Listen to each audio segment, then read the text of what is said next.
धाकड़ खबर बेखौफजुमा बेबाक अंदाज।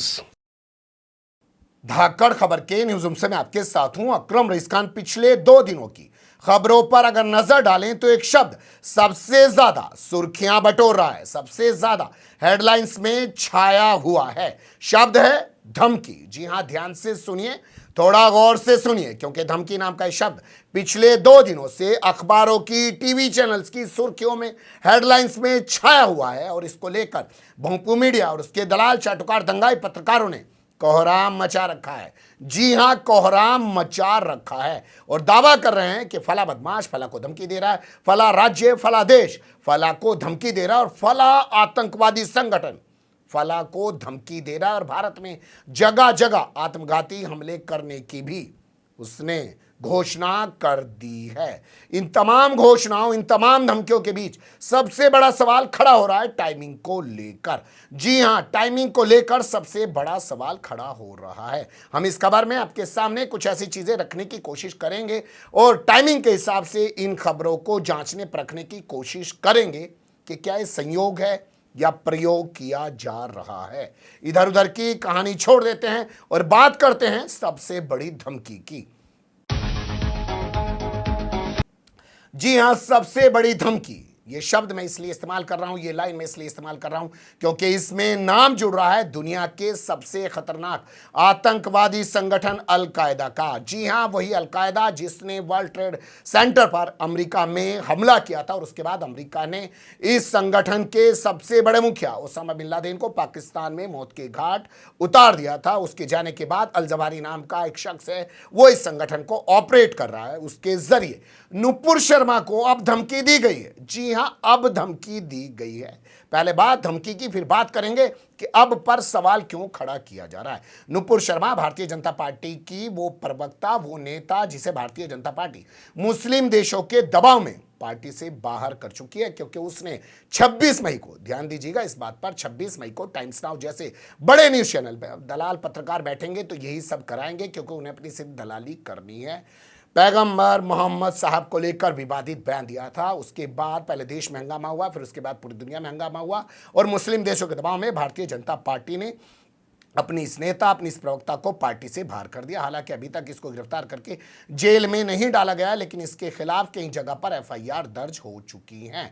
मुंब्रा पुलिस, जो मुंबई महाराष्ट्र के अंदर आता है, वहां से इसको नोटिस भी जारी हो चुका है और 22 जून को इसको हाजिर होने का आदेश सुना दिया गया है। अब आप सोचिए, जब इसके खिलाफ भारतीय जनता पार्टी एक्शन कर चुकी है, जब इसको लेकर मोदी सरकार बाकायदा रिटर्न में कह चुकी है कि फ्रिंज एलिमेंट है, तब उसके बाद अल-कायदा जैसा संगठन जागा है, तो टाइमिंग को लेकर सवाल उठाना तो लाजमी है कि भैया अभी तक कहां सोया हुआ था अल-कायदा और अब क्यों जाग गया है।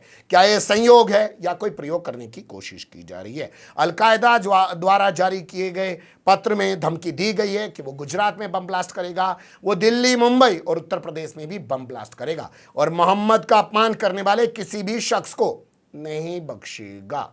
ये खबर क्या टाइमिंग को लेकर सवाल उठाने पर विवश नहीं करती है क्या। अब दूसरी खबर देख लीजिए। यहां बात कर लेते हैं जज महोदय की। जज महोदय का नाम है रवि कुमार दिवाकर। अगर आप नहीं जानते हैं तो विस्तार से पहले इनके बारे में बता देते हैं, फिर बताएंगे कि इनको किसने और कहां से किस तरह की धमकी दी है। ये बनारस, काशी, वाराणसी की एक जो है सिविल कोर्ट के जज हैं और इन्हीं के जरिए ज्ञानवापी मस्जिद के सर्वे का आदेश दिया गया।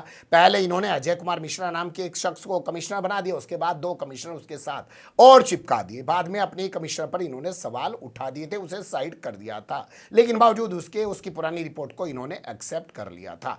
अब इनको धमकी दी गई है, कहा गया है कि भैया तुम्हारे परिवार के लोग फला फला जगह रहते हैं ना, लखनऊ में, बनारस में, और तुम्हारे पास पुलिस सिक्योरिटी है, सब कुछ है, लेकिन फिर भी तुम उनको नहीं बचा पाओगे। उसके बाद पुलिस हरकत में आ गई है और इनके लखनऊ और बनारस स्थित आवास पर चाक चौबंद व्यवस्था कर दी है। 9 पुलिस वाले और तैनात कर दिए हैं जो पहले से तैनात थे। साथ ही जो बनारस का पुलिस कमिश्नर है उसने कैंट थाने की पुलिस को, साथ ही क्राइम ब्रांच पुलिस को जांच का आदेश दे दिया है। इस बाबत बहुत सारे भोंपू मीडिया और उसके दौरान चाटुकार दंगाई पत्रकार रवि कुमार दिवाकर का इंटरव्यू करने की कोशिश भी कर रहे हैं, जिसमें वो बता रहे हैं कि साहब मैंने तो जिस वक्त जजमेंट दिया था सर्वे करने का, उसी वक्त मैंने खतरा बता दिया था, अपनी जान को आशंका जताती थी कि मुझे डर है कि मेरे साथ कुछ किया जा सकता है। अब धमकी आ ही चुकी है, तो जिन्होंने धमकी दी है उनके बारे में थोड़ा सा जान लीजिए। इस्लामिक आगाज मूवमेंट नाम का कोई संगठन है, अब ये नई दिल्ली से बाकायदा एक रजिस्टर्ड चिट्ठी के जरिए जज महोदय को धमकी भेज रहा है, और बड़ी ही प्यारी, बड़ी ही मस्त हिंदी में उसने ये लेटर लिखा है। मैं कह सकता हूं कि बेहतरीन हिंदी में ये लेटर लिखा गया है। श्रीमान रवि कुमार दिवाकर जी, सादर प्रणाम। बताइए, इस्लामिक मूवमेंट नाम का संगठन लेटर लिख रहा है और उसकी भाषा है कि श्रीमान रवि कुमार जी, सादर प्रणाम। आप जो है भगवा से प्रभावित लगते हैं और आप भी मूर्ति पूजक हैं, तो आप भी जानबूझ के इस तरीके से फैसले दे रहे हैं जो मुसलमानों के खिलाफ हैं, मुगलों को आक्रांता साबित कर रहे हैं और उग्रवादी हिंदुओं को खुश करने और उनके समर्थकों को खुश करने जैसे फैसले दे रहे हैं।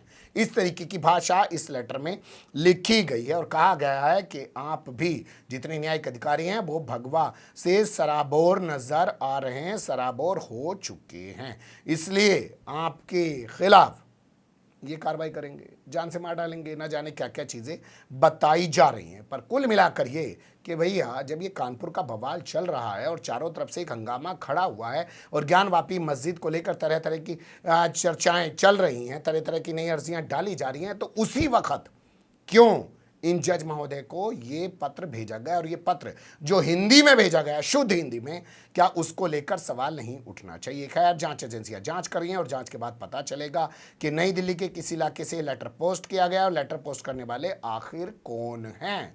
लेकिन नुपुर शर्मा, जज महोदय और फिर उसके बाद आरएसएस के कार्यालयों को उड़ाने की धमकी, वो भी देख लीजिए। देखिए, दो घटनाओं का जिक्र अभी तक मैं आपके सामने कर चुका हूं। उनकी टाइमिंग को लेकर किस तरीके के सवाल खड़े हो रहे हैं उनसे भी आपको रूबरू करा चुका हूं, लेकिन मुझे लगता है अभी एक अहम चीज छूट रही है। कानपुर में बवाल हुआ है 3 तारीख को, और उसके बाद से आप देख रहे हैं किस तरीके का हंगामा बरपा है। तमाम तस्वीरें, तमाम वीडियो मौजूद होने के बाद भी वहां का पुलिस और प्रशासन धर्म विशेष के लोगों के खिलाफ एक तरफा कार्रवाई कर रहा है। तो ऐसे में ये तमाम धमकियां जो सामने आ रही हैं, ये संयोग नहीं हो सकती हैं। हो सकता है ये कोई प्रयोग किया जा रहा हो। अब ये प्रयोग किस तरीके से किया जा रहा हो, ये जांच का विषय है, और जांच के बाद क्या सच सामने आएगा ये तो आने वाला वक्त बताएगा। लेकिन आरएसएस को लेकर भी धमकियां दी गई हैं उसी दौर में जब कानपुर में बवाल चल रहा है, जब नुपुर शर्मा का बवाल चल रहा है, तब आरएसएस को धमकियां दी जा रही हैं। एक लेटर के जरिए, व्हाट्सएप में ये तमाम चैट्स हैं, उनके जरिए वायरल हो रहा है और दावा किया जा रहा है कि उत्तर प्रदेश के 2 ऑफिस जो लखनऊ में हैं, उन्नाव में, और तमिलनाडु के 4 ऑफिस को उड़ाने की धमकी दी गई है। बाकायदा बम लगाकर आरएसएस के ये ऑफिस को उड़ाने की धमकी दी गई है। आरएसएस के एक नेता हैं जिनका नाम है नीलकंठ तिवारी, उनको पहले एक इनवाइट किया गया व्हाट्सएप ग्रुप के लिए, उन्होंने एक्सेप्ट कर लिया, और जब वो उस व्हाट्सएप ग्रुप के अंदर पहुंचे तो उन्होंने देखा कि अरे वहां पर बात की जा रही है आरएसएस के ऑफिस को बम से उड़ाने की। तो उन्होंने लखनऊ के मड़ियाव थाने में एक एफआईआर दर्ज करा दी। पुलिस हरकत में आई। मड़ियाव थाने के साथ साथ यूपीएटीएस ने भी इस मामले की जांच शुरू कर दी। यूपीएटीएस ने एक लेटर जारी किया और उन्होंने कहा कि हमने लोकेशन पता करा ली है। जिस शख्स के जरिए धमकी दी जा रही है उसका नाम राज मोहम्मद बताया जा रहा है, और तमिलनाडु में बैठकर वो धमकी दे रहा है। तमिलनाडु पुलिस ने बताया जा रहा है इन लोगों के कहने पर पुडुकोट्टई से राज मोहम्मद को गिरफ्तार कर लिया। उसे अपनी कस्टडी में लेने के लिए यूपीएटीएस निकल चुकी है। अब सोचिए कि आरएसएस के दफ्तरों को धमकी दी जा रही है, उसके अलावा जज को धमकी दी जा रही है, नुपुर शर्मा को धमकी दी जा रही है, लेकिन जो सबसे बड़ी धमकी है उसको लेकर कोई हंगामा नहीं मच रहा है। जो धमकी दी जा रही है लॉरेंस बिश्नोई के नाम पर, जो धमकी दी जा रही है गोल्डी बरार के नाम पर, सलमान खान और उनके पिता सलीम खान को जान से मारने की कहा जा रहा है। तुम्हारा सीधे मूसेवाला जैसा हाल कर देंगे। वो मामला काफ़ी गंभीर है क्योंकि लॉरेंस बिश्नोई पहले भी सलमान खान को धमकी दे चुका है। क्या ये कहना कुछ गलत होगा कि उधर सलमान खान को धमकी दी गई और उधर से दूसरा सिलसिला शुरू कर दिया गया कि देखो इनको भी धमकी दी जा रही है, उनको भी धमकी दी जा रही है, ताकि सलमान खान को मिली धमकी का मामला ठंडे बस्ते में डाल दिया जाए या दबाया जा सके। या ये भी कहा जा सकता है कि जब वो धमकी मिली तो उसकी आड़ में ये लोग भी विक्टिम बनने की कोशिश कर रहे हैं, या इनको भी विक्टिम बताया जा रहा है कि साहब देखो किस तरीके तरीके से धमकियां मिल रही हैं, जब सलमान खान को मिल रही है तो इनको भी मिल रही है। क्या ये संयोग है या कोई प्रयोग किया जा रहा है? कुछ पहलू उभर रहे थे, मुझे लगा कि आपके सामने रख दिए जाएं। अच्छे बुरे जो भी लगे हों, कमेंट्स के रूप में आप लोग अपनी राय दे सकते हैं। खबर को लाइक कर सकते हैं, चैनल को सब्सक्राइब कर सकते हैं और ज़्यादा से ज़्यादा हमारी खबरों को शेयर कर सकते हैं। फिर ऐसे ही किसी सुलगते हुए या उलझते मुद्दे लेकर मैं आपके सामने होऊंगा हाजिर। फिलहाल अभी मुझे दें इजाज़त।